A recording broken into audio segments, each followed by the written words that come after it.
Assalamualaikum warahmatullahi wabarakatuh.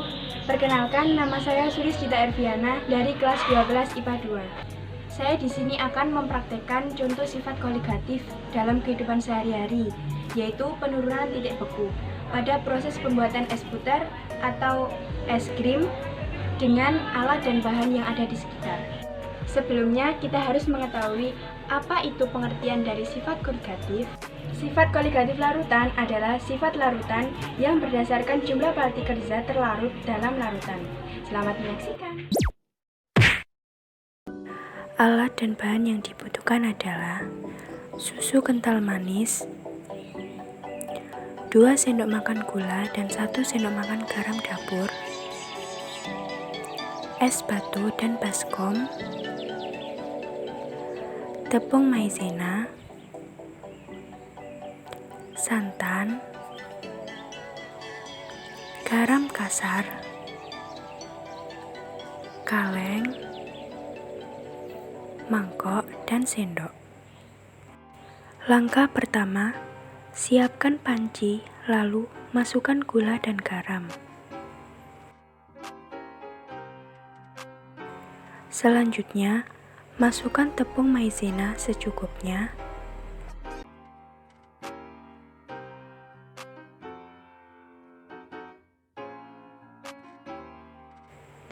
Masukkan 1 saset santan siap saji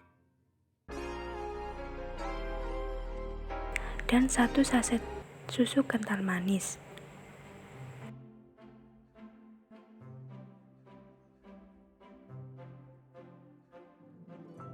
Lalu aduk semua bahan dan tambahkan air secukupnya, lalu aduk kembali, masak sampai mendidih.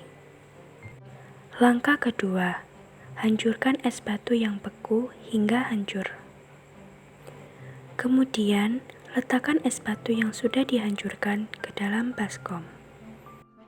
Taburkan garam kasar pada es batu yang sudah dihancurkan, lalu campur hingga merata. Selanjutnya, siapkan kaleng dan tuang es batu di sekeliling kaleng hingga penuh.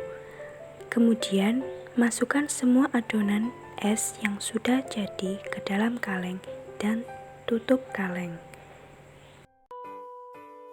Lalu putar kaleng hingga adonan membeku seperti es krim. Lakukan tahap ini selama 15-20 menit.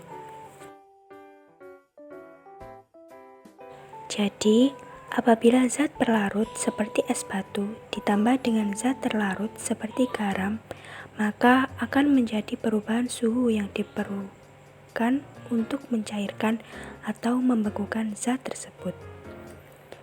Di sini, garam berfungsi untuk menurunkan titik beku larutan. Ketika es dicampurkan dengan garam, es akan mencair dan terlarut membentuk air garam, serta menurunkan suhu es sehingga menjadi lebih dingin. Nah, kenapa sih harus pakai garam? Karena garam itu bersifat hidroponik, yang artinya garam akan mengikat molekul-molekul air agar sulit untuk membeku. Jadi, semakin banyak garam yang ditaburkan ke dalam es batu, maka semakin cepat pula proses pembekuan es krimnya. Setelah beberapa saat, dapat dilihat es mulai mencair dan terbentuk bunga-bunga es di sekitar baskom. Mengapa hal ini dapat terjadi? Hal ini terjadi karena salah satu sifat dan konsep koligatif larutan, yaitu penurunan titik beku, di mana garam sebagai zat terlarut akan menurunkan titik beku es. Sedangkan penggunaan wadah kaleng dalam percobaan ini yang bersifat sebagai konduktor akan membantu mempercepat proses pembekuan adonan menjadi es krim. Setelah itu, hentikan proses pengocokan dan buka wadah kaleng. Bisa dilihat bahwa adonan semula cair sudah membeku seperti es krim. Ambil es krim menggunakan sendok dan masukkan ke dalam mangkok. Tambahkan topping sesuai selera dan es krim siap untuk disajikan. Selamat mencoba!